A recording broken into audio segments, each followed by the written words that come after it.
इस दूरदर्शन केंद्र में आप सभी महानुभावों का हार्दिक स्वागत है। आज का विषय है कि बातें ही हाथी पाइए और बातन हाथी पाओ। एक बार अकबर बादशाह ने रात में स्वप्न देखा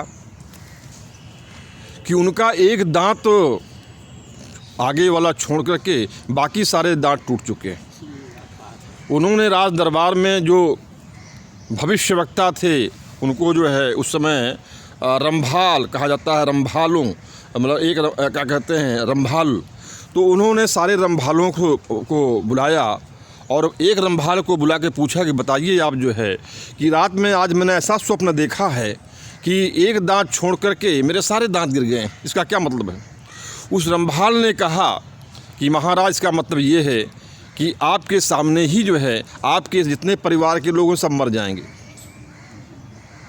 अब तो राजा अकबर को जो है बहुत क्रोध लगा कि बताइए जो है मेरे सामने ऐसा भविष्यवाणी कर रहा है कि मुझसे ही कह रहा है कि आपके सामने सबके सब मर जाएंगे।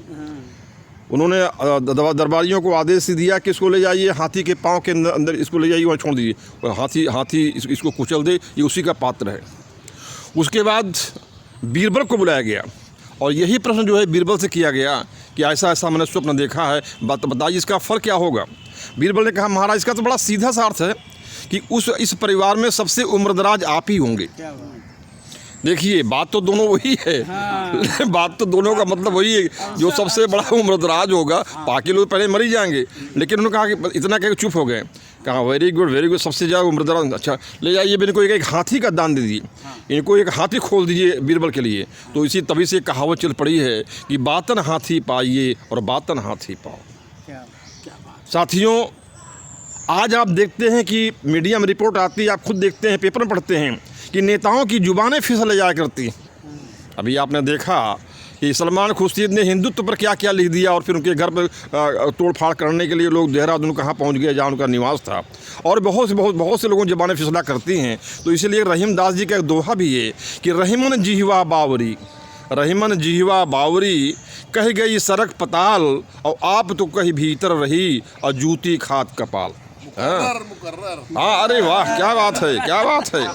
तो कहने का मतलब ये है जी क्या वेरी गुड, बातें ही हाथी पाइए और बातें ही हाथी पाओ। इसी प्रकार से जैसे बात में जैसे जीवा स्खलित हो जाती है, उसी प्रकार से कभी कभी लेखनी भी स्खलित हो जाती है। अब उसका किस्सा सुनिए आप जो है। एक शतंजय कवि हुए हैं, संस्कृत में शतंजय कवि हुए हैं और वो बड़े ही अभिमानी कवि थे। और कालिदास की लोकप्रियता को देखकर लोग सारे कवि लोग उनसे जलने लगे थे। कालिदास की लोकप्रियता को देख करके उनके समकालीन कवि जो है वो उनसे कालिदास से जलने लगे थे। तो शतंजय कवि ने राजा भोज के दरबार में आकर एक श्लोक पढ़ा। वो श्लोक ऐसा है कि अपशब्दम सतम माघे और भैरवी च शतत्रयम कालिदासे न गणयन्ते और कविरे को शतंजय। इसका मतलब ये है कि माघ की कविताओं में, माघ के काव्य में अपशब्दम सतम 100 गलतियाँ मिलती हैं। माघ जो है, माघे संति त्रयो गुणा, इतने बड़े कवि माघ हुए, लेकिन जलन की बात देखिए, उसने राजा भोज के दरबार में अपनी बड़ाई करते हुए ये श्लोक पढ़ा कि माघ के काव्य में 100 गलतियाँ मिलेंगी और भैरवी के कविताओं में के काव्य में शतत्रयम 300 गलतियाँ मिलेंगी और कालिदास के काव्य में तो इतनी गलतियाँ मिलेंगी कि उसकी गणना नहीं कर सकते हैं आप। देखिए अब कालिदास को ये महत्वहीन कर रहे हैं कि कालिदासे न गणयन्ते कविरे को शतंजय, और कोई कवि एक मात्र है जो कोई गलती नहीं करता है। तो ये हे राजा भोज, ये आपके सामने खड़ा हुआ है, ये शतंजय जो है इससे कोई गलती नहीं होती।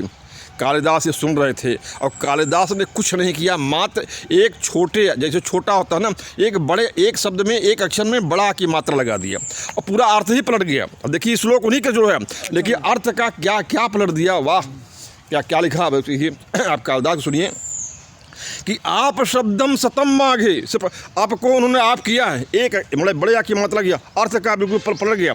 आप शब्दम सतम माघे भैरवी च शतत्रयम कालिदासे न गणयन्ते कविरेको शतंजया। माने इसका मतलब ये है कि माघ को जो है आप माने पानी होता, पानी का या जल का जो है माघ कवि को 100 पर्यायवाची आते हैं, 100 पर्यायवाची माघ को आते हैं। और भैरव को जो है, भैरवी कवि को जो है, दंड भैरवी को जो है शतत्रयम 300 पर्यायवाची आते हैं। और कालिदास को इतने पर्यायवाची आते हैं जल के जिसकी गणना नहीं की जा सकती है।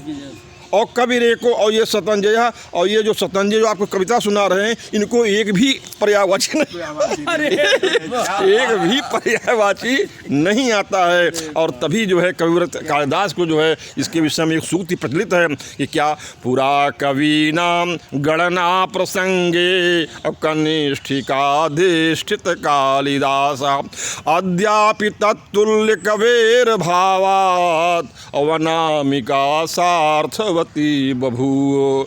जब कवियों की गणना की जाने लगी तो सबसे पहले उंगली में आता कनिष्ठिका, मैंने जो सबसे छोटी उंगली है वहाँ पर सबसे वहीं शुरुआत की जाती है गणना की, तो उसमें कवि कालिदास का नाम आया।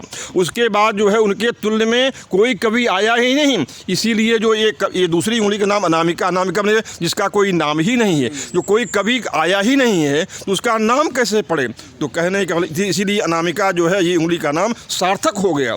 तो पूरा कवि नाम गणना प्रसंगे कनिष्ठिकाधिष्ठित कालिदास अद्यापि तत्तुल्य कवेर भावात् अवनामिका सार्थवती बभूव। धन्यवाद आप सभी को, और कविवर कालिदास की भी जय हो जी। तो भाई साहब ने एकदम कमाल कर दिया आज जो है बिल्कुल बहुत अच्छा, बहुत अच्छा।